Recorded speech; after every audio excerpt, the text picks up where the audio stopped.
coi. Bỏ pate cho con coi nha, cho đỡ thèm nha. Rồi mai mốt có tiền rồi mới mua. Đây, đứa nào ăn pate đây? Dòm nè, thôi mà. Đừng có giận mà. Thử pate. Kìa, dòm đi.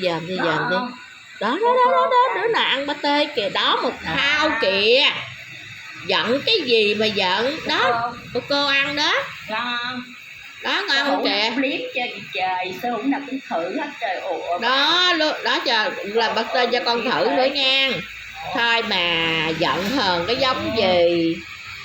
Rồi mà có khi vậy khi khác. Có khi có tiền thì mua pate ăn, có khi không có tiền thì bỏ pate lên dòm. Kìa dòm.